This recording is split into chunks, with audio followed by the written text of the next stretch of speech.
Right, welcome to the most popular food in the world, rice. All right, so um, one of the tricks to cooking rice is to rinse it in cold water to get off some of the starch. All right, and I just happen to know that this colander holds 2 cups of rice like this, so I don't even usually bother measuring it anymore.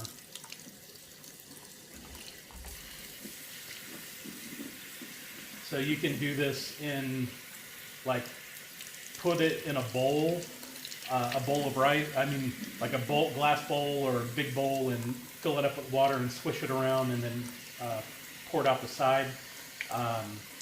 Or if you have cheesecloth, you can use that, or just get a little mesh strainer like this. You can still cook rice without rinsing it, but it's going to have more starch and probably be clumpier. And you may be okay with that. Some people like clumpy rice. Since I like using the leftovers for fried rice, I don't like it clumpy. I try to have each grain individual.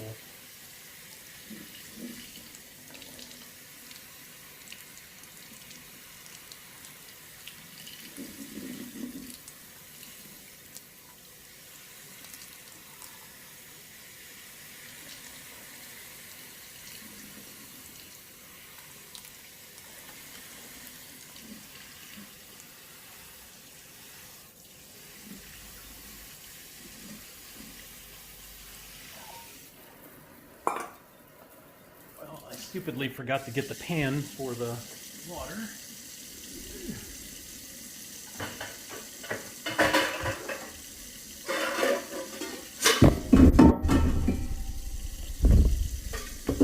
Who knows what the heck that was? I think that was me hitting the chair. All right, you can use any lidded pan. I'm going to use this one.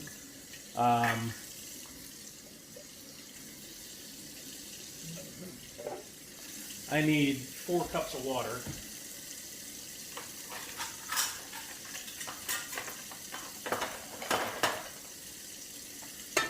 So I need 4 cups of water because I'm using 2 cups of rice.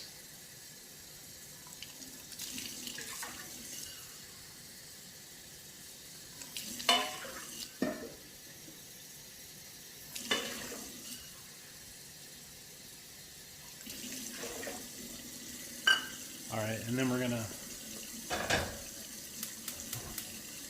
get that started. I probably should have got that started before I started rinsing the rice because I need it to, I want it to be hot before I put the rice in. I never really realized how much water I wasted while I'm making rice. So maybe try to turn it off in between your rinsing sessions.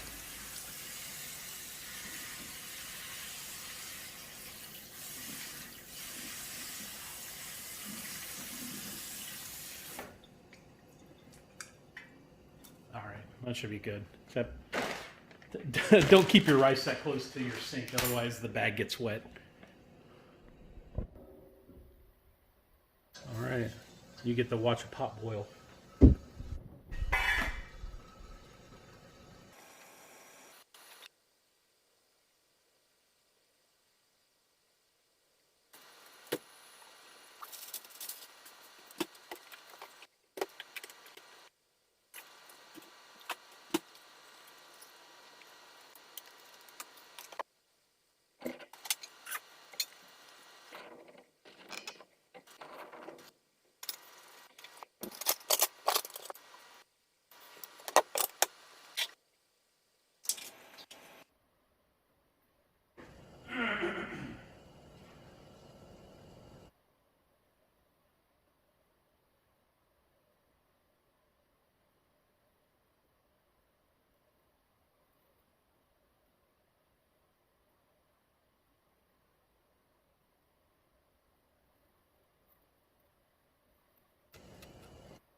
All right, so now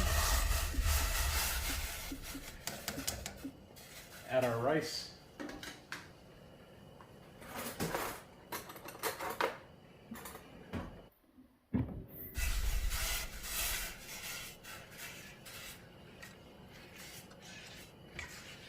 Oh yeah, I definitely did not rinse my rice enough. All right, so give it a little stir. We want to bring it back to a boil. Oh, and then this is my.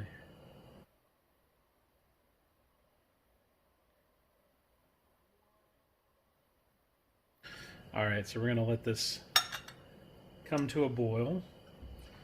If we can actually see the boil happen, it's like it's friggin' milk. Dang. All right, well, I probably should have had a little bit less rice because it seemed like I couldn't. Lesson learned right there. I should still need to measure out my cup because I'm not as good as I used to be. And maybe I haven't been noticing because I've been doing it in the Instant Pot. It still turns out okay. All right, so we're gonna throw that on low, cover it, and then we let it cook for usually like 12 minutes or so. So I'll start a timer. It's actually, it should be 15 minutes. So whatever it says on the bag, that's what you're gonna do. Each variety is a little different. I use jasmine for the most part because it's a good mix for pretty much any type of dish. A longer grain one and tasty. All right, we're about halfway through, so I'm stirring.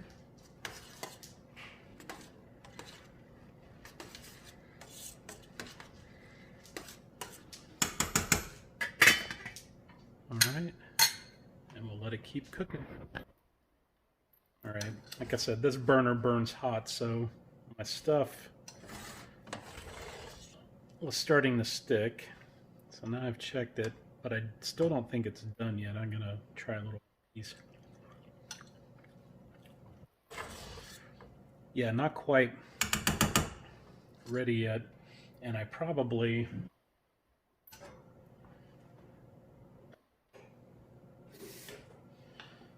because of my laziness in guesstimating the amount of rice, I may have more than 2 cups in there. I'm pretty sure I do. So I'm going to, I added a little bit more water to it. Well, let me do that. Usually I'm not this willy-nilly. That's why I like using the Instant Pot. So we've got like 2 minutes left and then we'll check on it. And that time is up. All right, so it's been cooked and I waited 5 minutes and now I fluff it with a fork. And like I said, this one's stickier than I normally make, but that was because my rinsing sucks. So there is your rice. It's ready to go. You can eat it now or save it for fried rice. Fried rice is better with day-old rice. So hopefully you don't have to make rice all the time. But if you do, this is how you do it.